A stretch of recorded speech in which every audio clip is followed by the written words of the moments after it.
প্রিয় দর্শক, আসসালামু আলাইকুম। ভারত বাংলাদেশের উজানে বাঁধ দিয়েছে, বাঁধ দিচ্ছে, এটি একটি পুরনো খবর। বহু বছর ধরে বাংলাদেশের প্রথম শ্রেণীর মিডিয়াগুলোতে নিয়মিতভাবে আমরা এই ধরনের তথ্য এবং উপাত্ত পাচ্ছি। তো আজকের পর্বটি মূলত ভারত প্রধানত কোন কোন বাঁধগুলো বাংলাদেশের কোন কোন নদীর উপরে স্থাপন করেছে এবং এগুলোর বর্তমান অবস্থা কী, তার কিছু হালনাগাদ তথ্য আপনাদের সামনে উপস্থাপন করা, যাতে সচেতন নাগরিক হিসেবে আমরা ভবিষ্যতে পানিকে কেন্দ্র করে ভারতের সাথে যে কোনো ধরনের কূটনৈতিক আলোচনায় গঠনমূলক ভূমিকা রাখতে পারি এবং পানির ন্যায্য হিসাব আদায়ে অ্যামিকেবল প্রক্রিয়ায় কিভাবে আমরা সেটেলমেন্টে আসতে পারি, সেই বিষয়গুলো আজকের পর্বে ধারাবাহিকভাবে উপস্থাপন করা হবে।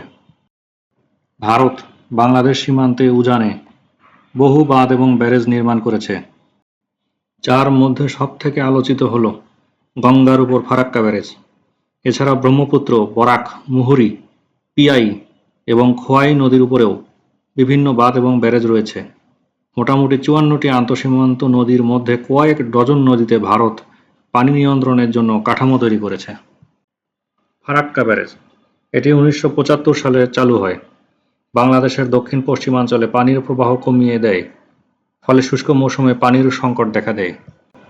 টিপাই মুখ বাঁধ, যা বরাক নদী এবং মণিপুরে অবস্থিত, এটি একটি পরিকল্পিত উচ্চ বাঁধ যা বাংলাদেশের হাওর এলাকায় প্রভাব ফেলছে।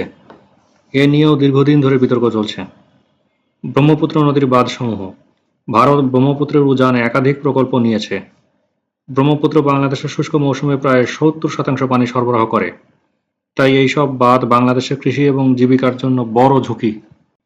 মুহুরী নদীর বেলুনিয়া ব্যারেজ, বাংলাদেশের ফেনী অঞ্চলে পানির প্রবাহে প্রভাব ফেলছে। পিয়াই নদীর ব্যারেজ, যা সিলেট অঞ্চলে পানির প্রবাহ নিয়ন্ত্রণ করছে।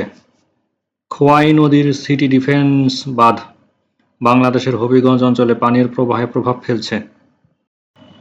শুষ্ক মৌসুমে পানির প্রবাহ কমে গিয়ে ফসল উৎপাদন ব্যাহত হচ্ছে। অনেক নদী শুকিয়ে যাওয়ায় নৌপথ অচল হয়ে যায়। নদীর স্বাভাবিক প্রবাহ ব্যাহত হওয়ায় জীববৈচিত্র্য ক্ষতিগ্রস্ত হয়। প্রিয় দর্শক, বাংলাদেশের স্থলভাগ প্রায় সম্পূর্ণরূপে ৩ দিক থেকেই ভারত দ্বারা পরিবেষ্টিত এবং প্রকৃতির স্বাভাবিক নিয়মে উজান থেকে ভাটির দিকে অর্থাৎ ভারত থেকে বাংলাদেশের দিকেই অধিকাংশ নদীর আগমন। বাংলাদেশের মতো ভারতের জনসংখ্যাও দিন দিন বৃদ্ধি পাচ্ছে এবং কৃষি জমিতে, বিশেষ করে ফসলি জমিতে পানির চাহিদা তাদেরও দিন দিন বৃদ্ধি পাচ্ছে। তাই স্বাভাবিকভাবেই তারা চেষ্টা করবে এই পানির প্রবাহ আগে নিজেরা নিয়ন্ত্রণ করে নিজেদের অভাবটা পূরণ করে তারপরে বাকিটুকু বাংলাদেশে দেওয়ার জন্য। তবে আমাদের কনসার্ন হলো তাদের এই চিন্তায় বাংলাদেশের প্রতি যেন কোনো বৈষম্যমূলক দৃষ্টিভঙ্গি না থাকে। তাই বাংলাদেশ সরকার, বাংলাদেশের সুশীল সমাজ এবং বাংলাদেশের মিডিয়াকে এই বিষয়ে ঐক্যমত্য হতে হবে এবং এগিয়ে আসতে হবে যে ভারতের সাথে পানির ন্যায্য হিসা আদায়ের ক্ষেত্রে কোনো ধরনের নমনীয় ভাব প্রদর্শন করা যাবে না, আবার অতিমাত্রায় উগ্র আচরণও করা যাবে না, কারণ কোনোটিই আসলে ভালো নয় এবং আমাদের জন্য মঙ্গলজনক কোনো কিছু বয়ে নিয়ে আসবে না। চরমপন্থীও নয়, নরমপন্থীও নয়। প্রিয় রাসূল সাল্লাল্লাহু আলাইহি ওয়াসাল্লামের আদর্শ হচ্ছে মধ্যম পন্থা। আমরা মধ্যম পন্থা অনুসরণের চেষ্টা করব ইনশাআল্লাহ। কূটনৈতিক প্রচেষ্টার মাধ্যমে যে সফলতা আনা সম্ভব, তা কখনোই উগ্রপন্থা অবলম্বনের মাধ্যমে আনা সম্ভব নয়। তবে ভরা মৌসুমে বন্যা ঠেকানোর জন্য এবং অতিপ্লাবন ঠেকানোর জন্য বাংলাদেশের আসলে কি কি করণীয় তা নতুনভাবে ভেবে দেখা প্রয়োজন।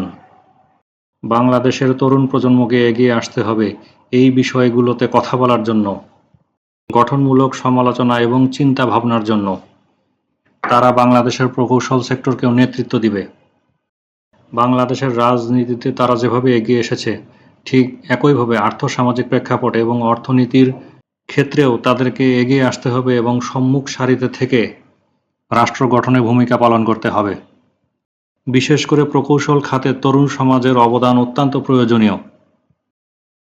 কৌশল বিশ্ববিদ্যালয়গুলোতেও শুধুমাত্র গদ-বাঁধা কোর্স কমপ্লিটের পিছনে নজর দিলে হবে না, সেই সাথে বর্তমান সময়ের সাথে তাল মিলিয়ে অ্যাডাপটিভ টেকনোলজি কিভাবে আমরা অর্জন করতে পারি সেদিকেও নজর দিতে হবে। প্রকৌশল বিশ্ববিদ্যালয়ে ভর্তিচ্ছুদের জন্য একটি বার্তা, তোমরা যারা প্রকৌশলী হিসেবে ক্যারিয়ার গড়তে চাও, তারা বিশ্ববিদ্যালয়ে ভর্তির বেস্ট মেন্টরশিপ, গাইডেন্স এবং বেস্ট হাউস টিউটর পেতে ডেসক্রিপশন বক্সে দেখানো নাম্বারে যোগাযোগ করো। প্রকৌশলী আহসান।